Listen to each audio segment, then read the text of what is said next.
Hello dear 10th class students, welcome to Backlogs Baba YouTube channel. Myself Manoj Shyam Kumar.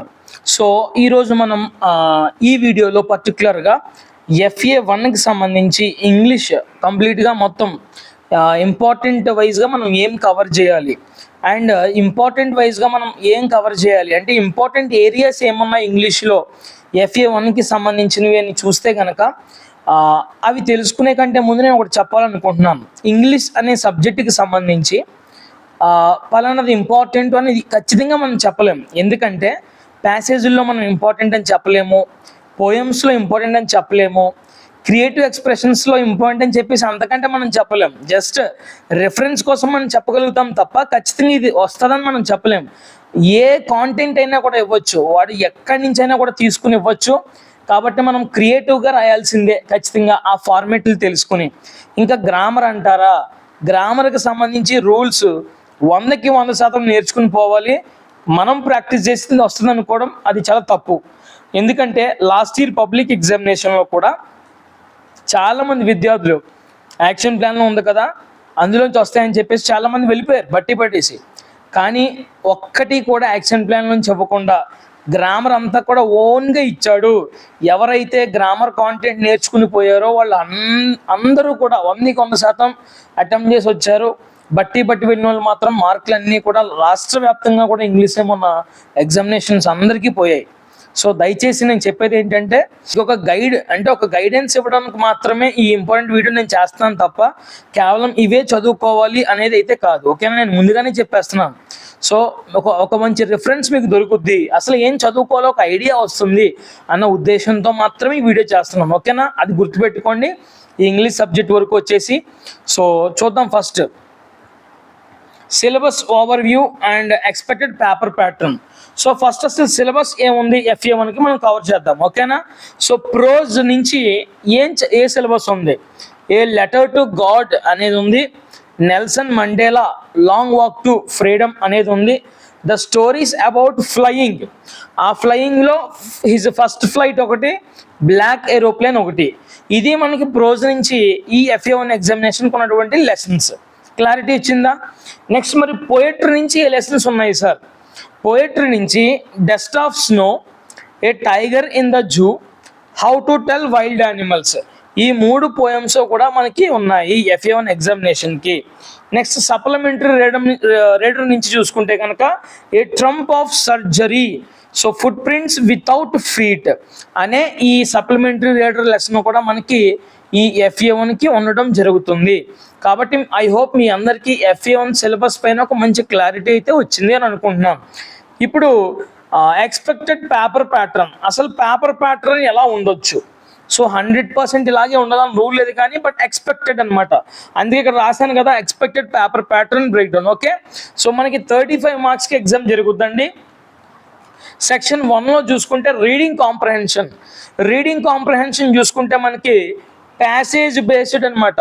Passage based MCQs and short answer questions అడుగుతాడు. So ఎలా అడుగుతాడు?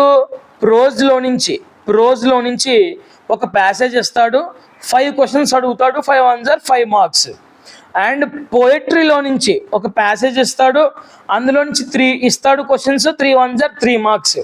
And supplementary రీడర్లో నుంచి ఒక passage ఇస్తాడు, అందులో నుంచి 2 క్వశ్చన్లు అడుగుతాడు, 2 ఆన్సర్ 2 మార్క్స్. ఇలా టోటల్ రీడింగ్ కాంప్రహెన్షన్ అనేది మనకి ఎన్ని మార్క్స్కి ఉంది? టోటల్గా 10 మార్క్స్కి ఉంది. ఓకేనా, సో నెక్స్ట్ సెకండ్ రోమన్ వచ్చేసి మనకి గ్రామర్ అండి.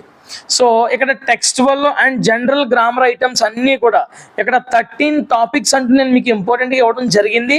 ఈ 13 టాపిక్స్ మీరు కవర్ చేయగలిగినట్లయితే మీరు గ్రామర్లో 15 అవుట్ ఆఫ్ 15 తెచ్చుకోవడానికి అయితే అవకాశాలు ఉన్నాయి.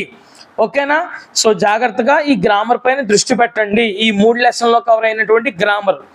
నెక్స్ట్ థర్డ్ రోమన్ చూసుకుంటే కనుక creative expressions. So major discourses అన్నీ కూడా ఇందులో ఉంటాయి. లెటర్స్ అవ్వచ్చు, స్పీచ్లు అవ్వచ్చు, డైరీ ఎంట్రీ అవ్వచ్చు, డిస్క్రిప్షన్ అవ్వచ్చు. ఇంకెక్కడ ఇవ్వలేదు కానీ ఇన్ఫర్మేషన్ ట్రాన్స్ఫర్ కూడా ఇందులోనే ఉంటుంది. కాన్వర్జేషన్స్ కూడా ఇందులోనే ఉంటాయి. సో వీటన్నిటిని బేస్ చేసుకుని మనం క్రియేటివ్ ఎక్స్ప్రెషన్స్ అంటాం. ఇందులో 2 క్వశ్చన్లు ఇస్తాడు వాడు.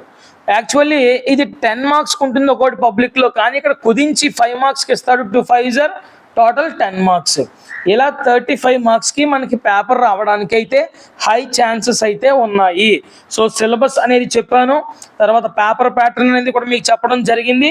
ఇప్పుడు నేరుగా అసలు మనం ఏం ప్రిపేర్ అవ్వాలి ఇంగ్లీష్లో అనేది మనం చూద్దాం. ఓకేనా? సో చూడండి, ఇక్కడ comprehensive coverage of all 13 grammar topics 15 marks. So every topic from the syllabus is covered below the essential rules, textual examples and practice questions with complete answer keys. So ఇక్కడ కింద ఇచ్చాడు మొత్తం అంతా కూడా. ఎస్, ఇదిగోండి first topic చూడండి, relative clauses అండి. First topic ఏంటి? Relative clauses. జాగ్రత్తగా గమనించాలి. సో ఈ రిలేటివ్ క్లాజెస్లో 2 రకాలు ఉంటాయి, డిఫైనింగ్ రిలేటివ్ క్లాజ్ అని, నాన్ డిఫైనింగ్ రిలేటివ్ క్లాజ్ అని చెప్పేసి ఉంటాయి అనమాట. అండ్ రిలేటివ్ ప్రొనౌన్స్ ఏంటి? ఇక్కడ హూ అనేది ఒక రిలేటివ్ ప్రొనౌన్, విచ్ అనేది, దట్ అనేది, హూజ్ అనేది, వేర్ అనేది, హూమ్ అనేది, ఇవన్నీ కూడా ఏంటన్నా రిలేటివ్ ప్రొనౌన్స్. ఈ రిలేటివ్ ప్రొనౌన్స్ ద్వారా మనకు ఒక 2 సెంటెన్స్లు ఇస్తాడు. ఆ 2 సెంటెన్స్లు కూడా మనం కలపాలి. ఎలాగా? ఎగ్జాంపుల్గా ఒక క్వశ్చన్ ఇస్తాను చూడండి. ఇక్కడ కంబైన్ యూజింగ్ హూ. మనం హూతో కంబైన్ చేయాలి. వేటిని కంబైన్ చేయాలి? Lencho was a hard working farmer అనేది ఒక sentence, he wrote a letter to God అనేది 2వ సెంటెన్స్. ఈ 2 సెంటెన్స్లని కూడా మనము హూ అనే రిలేటివ్ ప్రొనౌన్తో కలపాలి. అలా కలిపినందుకు మనకు మంచి మార్క్స్ వస్తాయి. పబ్లిక్లో అయితే 2 మార్క్స్, ఇక్కడైతే 1 మార్క్ ఇస్తాడు. ఓకేనా? సో ఇక చూడండి, ఇక్కడ మీకు ఎగ్జాంపుల్గా కూడా కింద క్వశ్చన్స్ ఇవ్వడం జరిగింది. అండ్ దీని యొక్క ఆన్సర్స్ కూడా నేను ఇక్కడ ఇచ్చాను. అంటే ప్రతి టాపిక్కి నీట్గా కీ కాన్సెప్ట్ ఏంటి, అవి ఏంటి, అసలు దాని గురించి బ్రీఫ్ డిస్క్రిప్షన్ ఇచ్చి మీకు అండ్ ఎగ్జాంపుల్స్ ఇచ్చి ప్రాక్టీస్ క్వశ్చన్స్, ఆన్సర్ కీలు కూడా ఇవ్వడం జరిగింది. ఓకేనా? మీకు ఒక ఐడియా ఇవ్వాలని చెప్పేసి. నెక్స్ట్ టాపిక్ వచ్చేసి ఆర్టికల్స్. ఒకవేళ మీకు ఈ పీడిఎఫ్ కావాలి అని అనుకుంటే కనుక ఈ పీడిఎఫ్ అనేది ఇన్స్టాగ్రామ్లో ఎవరైతే సబ్స్క్రిప్షన్ తీసుకున్నారో వాళ్ళకి నేను ఫ్రీగానే అవైలబుల్ చేస్తాను ఖచ్చితంగా. అండ్ ఎవరైతే యూట్యూబ్లో సబ్స్క్రిప్షన్ తీసుకున్నారో కమ్యూనిటీ పోస్ట్లో నేను ఈ యొక్క లింక్ నేను షేర్ చేయడం జరుగుతుంది. తద్వారా మీరు పీడిఎఫ్ అనేది పొందుకోవచ్చు. ఓకేనా? సో కేవలం సబ్స్క్రిప్షన్ వాళ్ళకి మాత్రమే నేను ఇవ్వగలుగుతాను. దయచేసి అర్థం చేసుకోండి. Okay, thank you very much. So ఇక్కడ కీ రూల్స్. ఏ యాన్ అనేది డెఫినెట్ ఆర్టికల్గా మనం చెప్తాం, ఇండెఫినెట్ ఆర్టికల్గా చెప్తాం. దా అనేది డెఫినెట్ ఆర్టికల్గా చెప్తాం. ఓకేనా? సింగులర్ కౌంటబుల్ నౌన్స్ ముందు ఏ మరియు యాన్ ఉపయోగిస్తాము. అండ్ యూనిక్ థింగ్స్ ముందు కానీ, సూపర్లేటివ్స్ ముందు కానీ, పొలిటికల్ టర్మ్స్ ముందు కానీ, మౌంటైన్ రేంజెస్ ముందు కానీ ఖచ్చితంగా మనం దా అనేది ఉపయోగిస్తాం. ఉదాహరణకి ఇక్కడ ఇచ్చాడు, the sun, the Union Buildings, the purest. So purest అంటే ఏంటిది? ఈ పూరెస్ట్ అనేది సూపర్లేటివ్ డిగ్రీ. సూపర్లేటివ్ డిగ్రీ అనేది ఎప్పుడు ఈఎస్టీతోనే ఎండ్ అవుతుంది, గుర్తుపెట్టుకోండి. ఈఎస్టీతో ఏదైనా ఒక వర్డ్ ఎండ్ అయింది అంటే అది ఖచ్చితంగా సూపర్లేటివ్ డిగ్రీగా మనం గుర్తించాలి. ఇంకే సూపర్లేటివ్ డిగ్రీ ముందు ఏ ఆర్టికల్ ఉపయోగించాలి అని అడిగినప్పుడు ఖచ్చితంగా మీరు దా అనే ఆర్టికల్ మాత్రమే ఉపయోగించాలి, గుర్తుపెట్టుకోండి. ఓకేనా? సో సూపర్లేటివ్ డిగ్రీ అనేది మనము ఎక్కువ మందితో పోల్చుతున్నప్పుడు ఖచ్చితంగా సూపర్లేటివ్ డిగ్రీని వాడతాం. సో ఇద్దరి మధ్య ఒకరి గురించి చెప్తున్నప్పుడు పాజిటివ్ డిగ్రీ వాడతాము, ఇద్దరి మధ్య పోలికి చెప్తున్నప్పుడు కంపారిటివ్ డిగ్రీ వాడతాము. ఎక్కువ మంది దగ్గర మనం కంపారిజన్ వాడాలంటే కనుక ఖచ్చితంగా అది సూపర్లేటివ్ డిగ్రీ వాడాలి. ఈఎస్టీతో ఎండ్ అవుద్ది, గుర్తుపెట్టుకోండి. ఓకే, ఇక్కడ ప్రాక్టీస్ ఎక్సర్సైజ్లు కూడా ఇవ్వడం జరిగింది. ఇక్కడ Lencho look towards dash north east sky for dash rain. He believed that God is dash ultimate savior of all people in distress. ఇలా ఇస్తాడు మనకి. ఖచ్చితంగా మనము ఆర్టికల్స్ అనేవి ఖచ్చితంగా నేర్చుకోవాలి. అంటే ఈ FA1కి సంబంధించి నేను మీకు గ్రామర్ టాపిక్స్ నేను ఇవ్వలేకపోతున్నాను. బట్ ఫర్ షూర్ SA1కి మాత్రం అన్ని గ్రామర్ టాపిక్స్ కూడా కంప్లీట్ చేయడానికి ప్రయత్నం అయితే చేస్తాను. ఓకేనా? బికాస్ ఆఫ్ బిజీ షెడ్యూల్ నేను గ్రామర్ టాపిక్స్ అన్నీ కూడా చేయలేకపోతున్నాను ఒకసారి. ఎందుకంటే బల్క్గా ఒకేసారి ఇచ్చేయాలి, పార్ట్స్గా మనకి ఇవ్వడానికి అవ్వదు. గ్రామర్ అలా ఇస్తే కొంచెం డిస్కనెక్ట్ అయ్యే అవకాశం ఉంది కాబట్టి మొత్తం ఇవ్వడానికి ట్రై చేస్తున్నాను. ఓకేనా? SA1కి మాత్రం రెడీ చేద్దాం. నెక్స్ట్ ప్రిపోజిషన్స్ టాపిక్ 3 వచ్చేసి ఇక్కడ ఫిక్స్డ్ ప్రిపోజిషన్స్, టైము, ప్లేస్. చూడండి ఒకసారి. Faith in God, besieged by dignitaries, obsessed with food, terrified of flying, sworn is as president. So ఇక్కడ జాగ్రత్తగా గుర్తుపెట్టుకోండి, ఇవన్నీ కూడా ఏంటంటే ఫిక్స్డ్ ప్రిపోజిషన్స్ అనమాట. ఓకేనా. Lencho had deep faith dash god. So in god, ఇక్కడ ఇన్ గాడ్ కీ కూడా కింద ఇచ్చేది చూసుకోండి. Nelson Mandela was sworn dash, sworn in, ఇదిగోండి fixed. Next tricky was suffering from malnutrition and over feeding. ఓకేనా. So ఇవి ఇలా అడుగుతాడు మన ప్రిపోజిషన్స్, ఇవి కూడా బాగా ప్రిపేర్ అవ్వండి. నెక్స్ట్ ఫోర్త్ టాపిక్ వచ్చేసి నాన్న సినోనిమ్స్, టెక్స్చువల్ వొకాబులరీ అడుగుతాడు, బయటికి వెళ్ళడు. సో ఉదాహరణకి క్రెస్ట్ అంటే ఏంటి, ఇదిగో క్రెస్ట్ అంటే పీక్ లేదా టాప్ ఆఫ్ హిల్, అపార్థీడ్ అంటే రేషియల్ సెగ్రిగేషన్, మ్యాడెండ్ అంటే డ్రివెన్ క్రేజీ లేదా అన్రాగ్డ్, సాలిటరీ అంటే ఏంటి లోన్లీ, బిసీజ్డ్ అంటే సరౌండెడ్ బై, ఓకే, కాన్వాల్సింగ్ అంటే ఏంటి రికవరింగ్ ఫ్రమ్ ఇల్నెస్. ఓకేనా. ఇలా అడుగుతూ ఉంటాడు కాబట్టి జస్ట్ మీకు ఉదాహరణకి కొన్ని ఇచ్చాను ఇక్కడ నేను. ఇగో ఎమైబుల్ అనే దానికి ఏంటి సినోనిమ్, హాస్టైలా, ఫ్రెండ్లీయా, రూడా, ప్రౌడా. సో ఫ్రెండ్లీ అనేది ఆన్సర్ వస్తుంది. సో ఇలా మనల్ని అడుగుతాడు కాబట్టి ఆ 3 లెసన్లో ఉండే ఖచ్చితంగా సినోనిమ్స్ అన్ని కూడా మీరు ప్రాక్టీస్ చేయండి. తర్వాత ఆటోమేటిక్గా ఈ సినోనిమ్స్ తర్వాత యాంటోనిమ్స్. ఓకేనా. ఆప్టిమిస్టిక్ అంటే ఏంటి, పెసిమిస్టిక్, లిబరేట్ అంటే ఏంటి, ఇంప్రెషన్, కరేజ్ అంటే కవర్డైజ్, మాన్స్టర్ అంటే ఏంజల్. ఇలాగ మీరు ఖచ్చితంగా సాటిస్ఫాక్షన్, డిసాటిస్ఫాక్షన్, ఓకే, ఇలా మీరు అన్ని కూడా అసెండ్ అంటే డిసెండ్ ఇలా అడుగుతాడు కాబట్టి 3 లెసన్ల యొక్క యాంటోనిమ్స్ కూడా 100% మీరు ప్రిపేర్ అవ్వాలి. నెక్స్ట్ టాపిక్ వచ్చేసి ఫ్రేజల్ వర్బ్స్ అండి. ఫ్రేజల్ వర్బ్స్ మనకు అడుగుతాడు, ఫ్రేజల్ వర్బ్స్ మనకి ఇస్తాడనమాట. ఇక్కడ చూడండి, ఇక్కడ ఎలా ఇస్తాడు, the young seagull refused to stop trying despite fear. So stop trying అనేది ఏంటి, ఫ్రేజల్ వర్బ్. దీనికి మనం ఏం చేయాలి, ఎగ్జాంపుల్ అనేది రాయాలి, ఎగ్జాంపుల్ అనేది రాయాలి. జాగ్రత్తగా మీరు అవి నేర్చుకోండి. ఓకేనా. Next idiomatic expressions, topic number 7 idiomatic expressions. ఇది కూడా సేమ్ అంతే, మనం ఖచ్చితంగా ఎగ్జాంపుల్ అనేది రాయగలగాలి, ఇవి కూడా మీరు ప్రిపేర్ అవ్వాల్సిందే. నెక్స్ట్ టాపిక్ వచ్చేసి write form of words, word formation. ఇది ఖచ్చితంగా టెన్సెస్ పై కొంచెం పట్టు ఉండాలి, టెన్సెస్ పై ఖచ్చితంగా పట్టుంటేనే కానీ ఆన్సర్ చేయలేము. సో మేబీ మీకు స్ట్రక్చర్లు అండ్ కీవర్డ్స్ తెలిస్తే ఖచ్చితంగా వీటిని ఆన్సర్ చేసే అవకాశాలు అయితే ఉన్నాయి. రైట్ ఫార్మ్ ఆఫ్ వర్డ్స్ కూడా చదవండి, యాక్షన్ ప్లాన్లో ఉన్నవన్నీ కూడా. Next very easy topic dictionary skills. నేను ఆల్రెడీ వీడియో చేశాను, ఒకవేళ మీకు తెలియకపోతే చూడండి. ఓకేనా. ఇలా డిక్షనరీకి సంబంధించి ఒక సమాచారం ఇచ్చేస్తాడు మొత్తం. ఇందులోంచి క్వశ్చన్లు అడుగుతాడు. What is the parts of speech of rebellious అనే దానికి పార్ట్స్ ఆఫ్ స్పీచ్ ఏమి ఇచ్చాడు ఇక్కడ అని చెప్పేసి మనం ఫైండ్ అవుట్ చేయాలి. ఇదిగో యాడ్జెక్టివ్. సో ఇక్కడ యాడ్జెక్టివ్ అనేది ఆన్సర్ అనమాట. ఓకేనా. What is the meaning of word, rebellious అనే వర్డ్కి మీనింగ్ ఏంటి, sowing A desire to resist authority అని చెప్పేసి అక్కడ రాయాలి. సో అలా రాసినందుకు మనం ఖచ్చితంగా మార్కులు పొందుకుంటాము. నెక్స్ట్ టాపిక్ వచ్చేసి యాక్టివ్ వాయిస్, ప్యాసివ్ వాయిస్. ఇది ఆల్రెడీ వీడియో చేసున్నాను నేను. సో చాలా మంచిగా చేశాను వీడియో, క్లియర్గా అర్థమవుతుంది. ఇక మీరు ఏదైనా చేయగలుగుతారు, 100% మీరు చేయగలుగుతారు. ఒకవేళ ఈ వీడియో చూడగలిగితే, మీరు చూడకపోతే ఖచ్చితంగా చూడండి. ఓకేనా. అండ్ వీడు అడిగితే ఖచ్చితంగా యాక్టివ్ వాయిసే అడుగుతాడు. మనం ఎలా మార్చాలి, ప్యాసివ్ వాయిస్లోనికి మార్చాలి, ప్యాసివ్ వాయిస్లోనికి మార్చాలి. ఒక 4 స్టెప్స్ లేదా 5 స్టెప్స్ ఉంటాయి మొత్తం. సో ఇక్కడ ఆబ్జెక్ట్ని సబ్జెక్ట్గా తీసుకురావాలి. ఫస్ట్ పాయింట్, ఆబ్జెక్ట్ అనేది సబ్జెక్ట్గా మారుద్ది. రెండో పాయింట్ ఏంటి, సూటబుల్ హెల్పింగ్ వెర్బ్ రాయాలి, suitable helping verb. Next V3 form, తర్వాత 4th స్టెప్లో V3 ఫామ్, తర్వాత బై రాయాలి. ఇక లాస్ట్ సబ్జెక్ట్ అనేది ఆబ్జెక్ట్గా మారుద్ది. ఈ 5 స్టెప్స్ గుర్తుపెట్టుకుని మీరు చేయగలిగితే 100% వచ్చేస్తుంది. సూటబుల్ హెల్పింగ్ వెర్బ్ కోసం మాత్రం రూల్స్ ఉంటాయి, చదవాలి. ఓకేనా. Next one, editing passage. అన్ని గ్రామర్ టాపిక్లపై నుంచి కూడా మీకు పట్టుంటేనే కానీ ఎడిటింగ్ ప్యాసేజ్ చేయలేము మనం. ఒక ప్యాసేజ్ ఇచ్చి అందులో ఖచ్చితంగా మిస్టేక్లు అనేవి ఇస్తాడు, ఆ మిస్టేక్లు మనం ఫైండ్ అవుట్ చేయగలగాలి అంటే గ్రామటికల్గా మనం చాలా స్ట్రాంగ్గా ఉండాలి. ఓకేనా. సో ఈ ఎడిటింగ్ ప్యాసేజ్ కూడా బాగా ప్రిపేర్ అవ్వండి, మీ బుక్లో ఉన్నవన్నీ కూడా, దట్ మీన్స్ యాక్షన్ ప్లాన్లో ఉన్నవి. సో రాంగ్లీ స్పెల్ట్ వర్డ్స్, ఇలా 4 ఇచ్చేస్తాడు. 4 ఇచ్చి దాంట్లో రాంగ్లీ స్పెల్డ్ వర్డ్ ఏది అని అడుగుతాడు. సారీ, కరెక్ట్గా ఉన్న స్పెల్లింగ్ ఏది. Okay, identify the correctly spelled word from each set. ఇందులోంచి కరెక్ట్గా ఉన్న స్పెల్లింగ్ ఏదైతే ఉందో దాన్ని మనం ఫైండ్ అవుట్ చేయాలి. సో ఇందులోంచి బి కరెక్ట్, ఇందులోంచి ఏ కరెక్ట్, అలా మనం ఫైండ్ అవుట్ చేయాలి. ఓకేనా. నెక్స్ట్ వచ్చేసి మ్యాచింగ్. సో లాస్ట్ టాపిక్ ఇది, 13వ టాపిక్. మ్యాచింగ్ అంటే ఇది కూడా ఫ్రేజల్ వర్బ్స్ నుంచి అడుగుతాడు, ఇడియోమెటిక్ ఎక్స్ప్రెషన్ నుంచి అడుగుతాడు అనమాట. వాటిలో నుంచి మ్యాచింగ్ అడుగుతాడు అనమాట.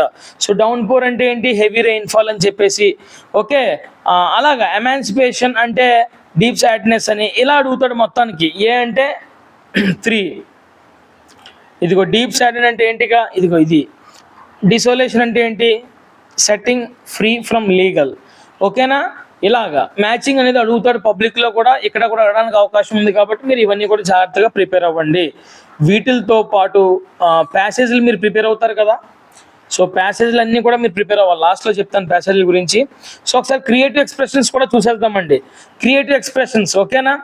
ఇక్కడ క్రియేటివ్ ఎక్స్ప్రెషన్ చూస్తే formal letter, informal letter, formal letter. ఇక్కడ మీకు అన్నీ కూడా యాక్షన్ ప్లాన్లో ఇచ్చాడు ఇవన్నీ కూడా. చూడండి, imagine you are Varun from Vijayawada. నువ్వు విజయవాడలో ఉంటున్నటువంటి వరుణ్ నీ పేరు. Write a letter to your friend Kalyan in Guntur. గుంటూరులో ఉండే నీ ఫ్రెండ్ కళ్యాణ్కి నువ్వు లెటర్ రాయాలి. ఏం లెటర్ రాయాలి, describing how you helped and elderly rickshaw puller during a heavy downpour. బాగా వర్షం వస్తున్నప్పుడు బాగా పెద్దవాడైనటువంటి రిక్షా వాడికి నువ్వు ఎలా హెల్ప్ చేసావో రాయమంటాడు అనమాట. ఓకేనా. సో నువ్వు ఫ్రెండ్కి రాయాలి కాబట్టి ఇది ఖచ్చితంగా ఏ లెటర్, ఇది informal letter. So informal letter చూసుకోండి ఒకసారి జాగ్రత్తగా.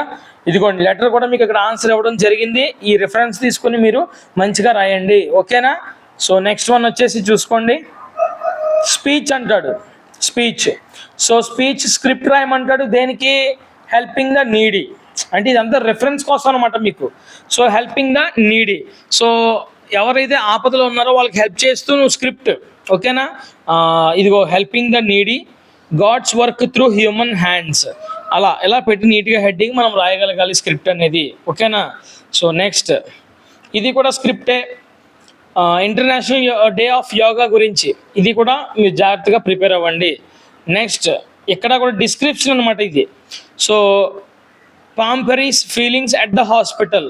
సో దీని గురించి కూడా అంటే మోడల్ ఆన్సర్ ఇదంతా కూడా యాజ్ ఇట్ ఈజ్ ఇలాగే రాయాలని కాదు, కానీ ఒక మోడల్ ఆన్సర్ మీకు ఇస్తే దీన్ని బేస్ చేసుకుని రిఫరెన్స్ ద్వారా మీరు ఒక మంచి ఆన్సర్ రాయగలుగుతారన్న ఉద్దేశంతో మీ అందరికీ ఇక్కడ హెల్ప్ చేయడం జరుగుతుంది. దయచేసి అర్థం చేసుకోండి. డైరీ ఎంట్రీ కూడా ఖచ్చితంగా అడుగుతాడు ఇక్కడ. Nelson Mandela on inauguration day. So ఇలాగ రాయాలన్నమాట. డైరీ ఎంట్రీ అంటే డియర్ డైరీ అని పెట్టి ఖచ్చితంగా కామా పెట్టి లాస్ట్లో నెల్సన్ మండేలా అని చెప్పేసి రాయాలి. ఓకేనా. పాయింట్స్ వైజ్ రాయకూడదు ఇవి. Next letter to younger sibling, Indian freedom fights.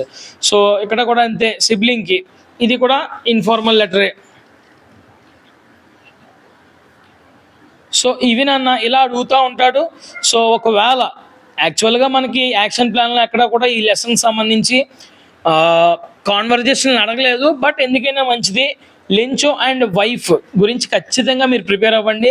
Lencho and postmaster కూడా ప్రిపేర్ అవ్వండి. ఓకేనా. ఒకవేళ నాకు ఇది ఐడియా లేదు కానీ young seagull and mother, yes ఇది కూడా చదవాలి. ఎస్ ఇది కూడా మనకి థర్డ్ లెసన్ సంబంధించింది కదా. సో ఇది కూడా ఈ 3 కాన్వర్జేషన్లు చాలా ఇంపార్టెంట్ నాన్న. ప్రీవియస్గా చూసుకుంటే మరి మీకు టైం ఉంటే ఖచ్చితంగా, టైం ఉంటే ఏంటి 100% పబ్లిక్ ఇంపార్టెంట్ కాబట్టి ఈ 3 కాన్వర్జేషన్లు కూడా మీరు ఖచ్చితంగా చదవండి. ఓకేనా. So thank you very much. And వీటితో పాటు ప్రోజ్లో ఉండే ప్యాసేజ్ క్వశ్చన్స్, పోయట్రీలో ఉండే ప్యాసేజ్ క్వశ్చన్స్ 100% మీరు ప్రిపేర్ అవ్వాలి. వీటితో పాటుగా జంబ్లింగ్ సెంటెన్స్ కూడా అడుగుతాడు ఒక పారాగ్రాఫ్ ఇచ్చి. సో ఇవి కూడా మీరు ప్రిపేర్ అవ్వగలిగితే 100% ఇంగ్లీష్ మీ చేతుల్లో ఉన్నట్టే. అండ్ ఫార్మేట్స్ బాగా నేర్చుకోండి. ఏది ఎలా రాయాలి అని చెప్పేసి గ్రామటికల్ మిస్టేక్స్ లేకుండా సెంటెన్స్ ఫార్మేషన్స్ అన్నీ కూడా నేర్చుకోండి. లెసన్స్ బాగా వినండి. లెసన్స్ పై బాగా పట్టు వస్తే ఈ డిస్కోర్సెస్ ఏమైతే ఉన్నాయో క్రియేటివ్ ఎక్స్ప్రెషన్స్ అవి మనం చాలా బాగా రాయొచ్చు. కాబట్టి అవి బాగా రాయాలి అంటే కనుక ఖచ్చితంగా మనము ఈ సెంటెన్స్ ఫార్మేషన్ నేర్చుకోవాలి అండ్ లెసన్స్ బాగా వినాలి. ఓకేనా. ఐ హోప్ మీకు ఇంగ్లీష్కి సంబంధించి ఒక ఐడియా వచ్చిందని అనుకుంటున్నాను నేను 100%. సో ఈ ఐడియాని బేస్ చేసుకుని ఈ రిఫరెన్స్ వీడియోస్తో మీరందరూ కూడా మంచిగా ఎగ్జామినేషన్ ప్రిపేర్ అయ్యి బాగా రాయండి. All the best for your FA1 examination. ఓకేనా? Thank you very much. So అందరూ ఖచ్చితంగా బ్యాక్లాగ్స్ బాబాయ్ యూట్యూబ్ ఛానల్ని సబ్స్క్రైబ్ చేసుకోండి. మీ ఫ్రెండ్స్ అందరికి కూడా షేర్ చేయండి. ఇలాంటి మరిన్ని అప్డేట్స్ కోసం ఖచ్చితంగా మన ఛానల్ని సబ్స్క్రైబ్ చేసుకోండి. ఓకేనా? Thank you very much.